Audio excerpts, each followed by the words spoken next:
Please don't talk to me like that, Kyle. It's hurtful and disrespectful.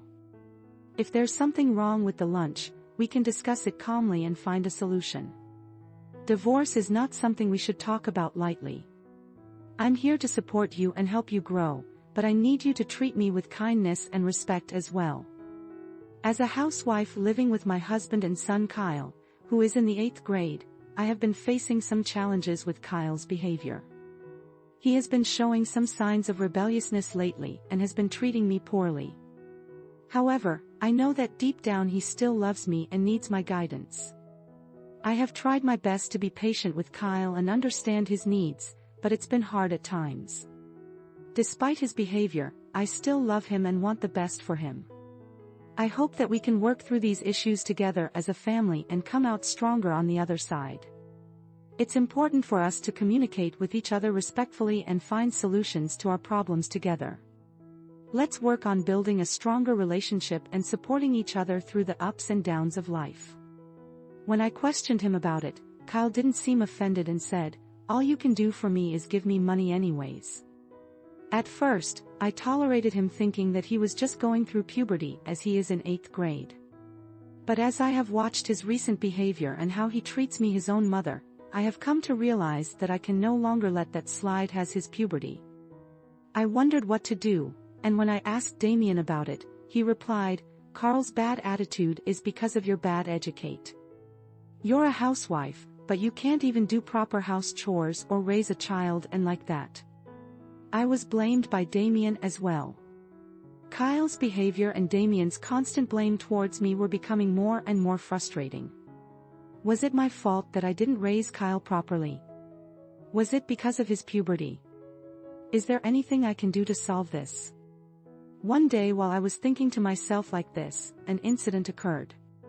I wake up early every morning just to make lunch for Kyle. Some days he doesn't go to school recently, but I don't know how Kyle is feeling and what he's in the mood for. So I do my best to wake up early every day, but I don't want this lunch. It doesn't taste good. If you're going to make lunch, make it better. Kyle then took the lunch that I just finished making and turned the lunchbox upside down in front of. Then the lunch that I made went right into the trash. I could do nothing but be shocked about what had happened. Finally, I won't have to eat a bad lunch anymore. Well, I'll take some money for lunch money. Kyle said that as he pulls the bills out of my wallet and tossed back the wallet to me. I clutched the wallet tightly in my hand, unable to find anything to say back to him. Then Kyle left the house even though I was standing right beside him. Damien didn't say anything. In times like this, a father should speak up. It's your fault for not making a good lunch for Kyle. So a lunch that doesn't taste good deserves to be thrown away. I wouldn't want to eat it either. Even when I tell Damien to scold Kyle, he blames me for everything. You can't even clean up or do laundry well, but we still put up with you. Can't you at least try to be a better cook? Don't you think you should put yourself in our shoes? Who has to eat these meals, which tastes horrible every day? As Damien said that, he quickly left the house. The breakfast I had prepared for Damien and Kyle was left on the dining table untouched, and in the trash was the lunch that I had woken up early to prepare. Ever since I was a child, I was taught not to waste. That's why I could never understand the behavior of not eating prepared meals or throwing any food away. When we first got married, Damien used to eat my home-cooked meals saying that they were delicious. Until recently, Kyle told me that he loved my Salisbury steak. It was not that my cooking was particularly bad, but I could only think that both Damien and Kyle was harassing me or trying to bully. Kyle and Damien's terrible attitudes towards me ran through my mind. I sigh loudly and take out a sheet of paper that I had tucked away in a drawer. It was the divorce papers that I had secretly tucked away as I thought that I'd have it just in case. If anything happens, I've had enough and I couldn't stand it anymore. Maybe they would be better off without me with these feelings. I filled out the divorce papers. When Damien and Kyle returned home, I spread out the signed divorce papers on the table. I've just had enough at this point, so let's get a divorce. Oh, Yay. I'm so happy. Just get out hearing me asking for divorce. Kyle says this happily. I'm so glad I'm divorcing a wife who can't even do her own house chores, even when the housekeepers can do a good job.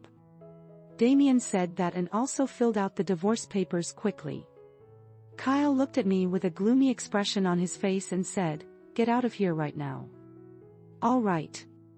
I'm leaving this house, and you two can do the rest on your own."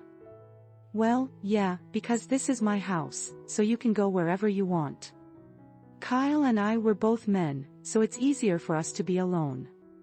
Saying this, Damien patted Kyle on the shoulder, and then Kyle began to tremble. Then Kyle said something unbelievable.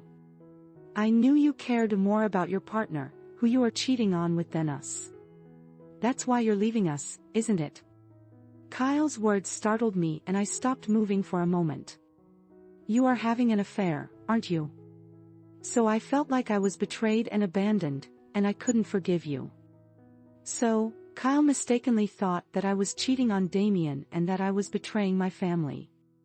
It wasn't puberty that was causing him to suddenly lash out at me and be so arrogant and having a terrible attitude like that. But I've never cheated, or I'm not cheating with anyone behind Damien's back. Kyle, why did he even think that? Besides, it's not me who is having an affair, but it's your father. When I said that, Kyle froze. Saying what? And Damien looked like he was panicking, not knowing what to do. What are you saying, Christy?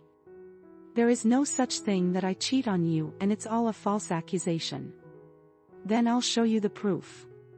I took out a cardboard box from our bedroom and spread it out on the table. In it was a neck tile, which I didn't remember buying a hotel membership card. I've never heard of a woman's handkerchief, which I don't even recognize, and a shirt with lipstick on it. Damien had been acting weird and a little off for some time, taking his phone into the bathroom and the bathtub, and he also smelled like he was wearing a woman's perfume on the days he came home. So I had asked an investigator to investigate about Damien with divorce.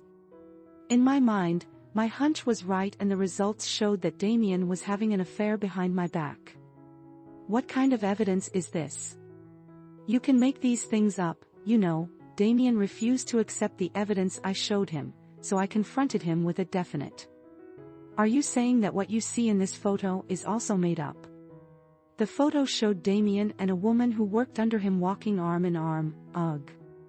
This is, well, it's not that I was cheating on you. You filled out the divorce papers really quickly because you thought you could remarry that woman anyway. As I turned to Damien and said this, Kyle murmured in a small voice saying, "You've got to be kidding me, right?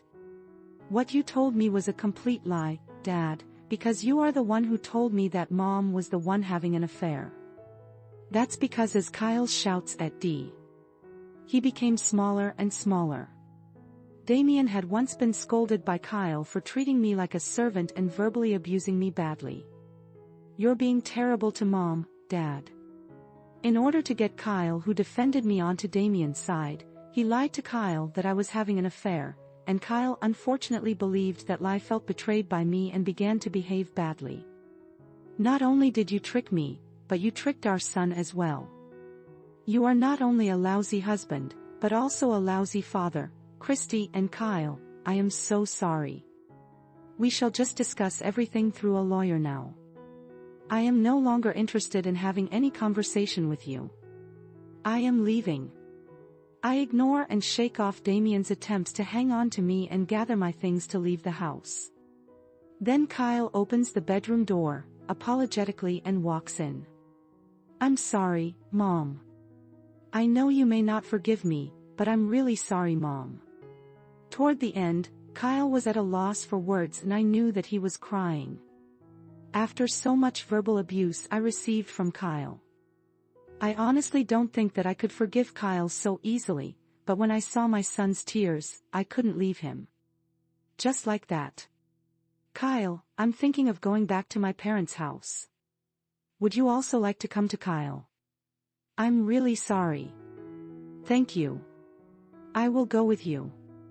Kyle apologized to me again and started to pack his things in his room. Kyle and I finished preparing to leave the house and declared to Damien that we were leaving. "I'm going to charge you alimony." "Definitely. Of course.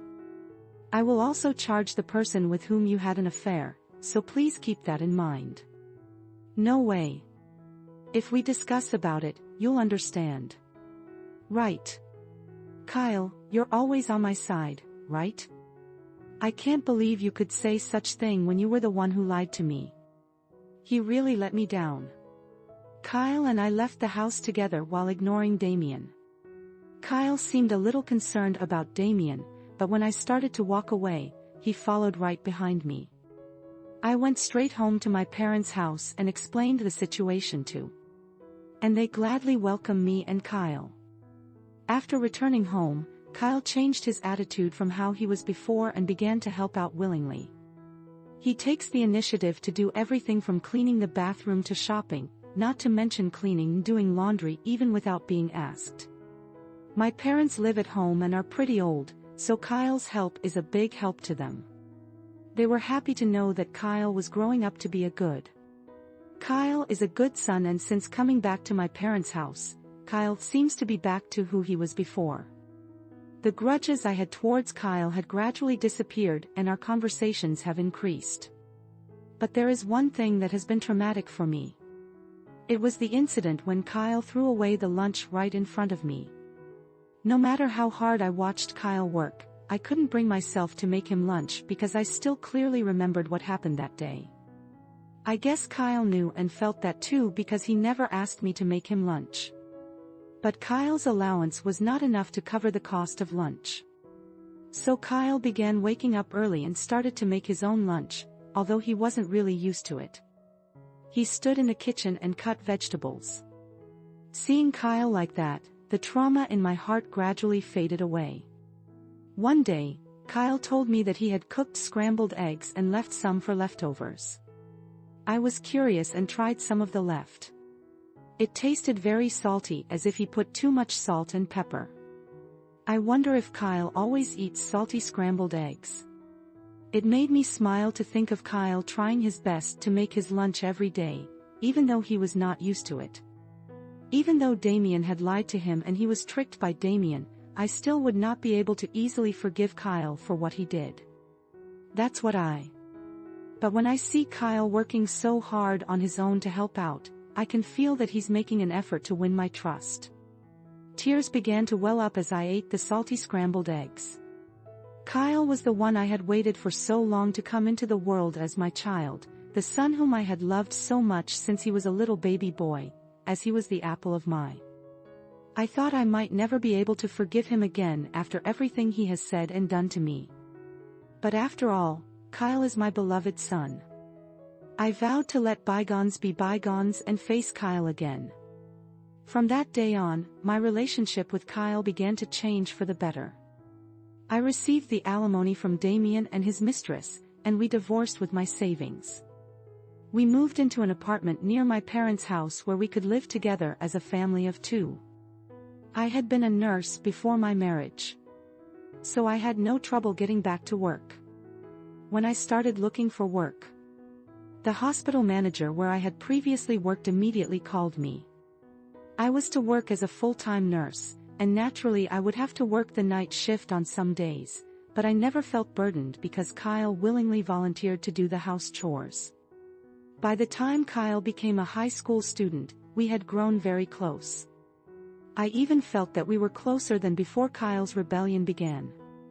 The two of us often go shopping together, and Kyle quickly carries two shopping bags for me without saying a word. One day, as the two of us were going out shopping as usual, I saw Damien on a sidewalk. Damien looked really dirty and it looked like he was homeless. Rummaging through a trash can, according to what my lawyer told me, Damien had had quite a hard time paying his alimony after our divorce. Still, he somehow paid the alimony thinking that if he paid it, he could finally be with his mistress. Later on, when I asked for alimony from Damien's mistress, their relationship ended. Damien also lost his job after his mistress falsely accused him of forcing himself onto her. Seeing Damien get what he deserved didn't make me sad at all. As I was muttering to myself, Kyle asked me what was wrong, but I didn't tell him anything. Even though we were divorced, Damien was still Kyle's father, but he tried to tear us apart with his lies. Now that we're divorced, Kyle and I are a family, just the two of us. I thought about telling Kyle about Damien, but in the end, I decided not to. Kyle and I went to the shopping center together, happily. On the way, Kyle asked me to teach him how to make Salisbury steak, which he loves when I cook it. I'm looking forward to the day when I get to taste his delicious Salisbury steak. Thank you for watching until the end. Please subscribe to our channel. We hope to see you in our next video.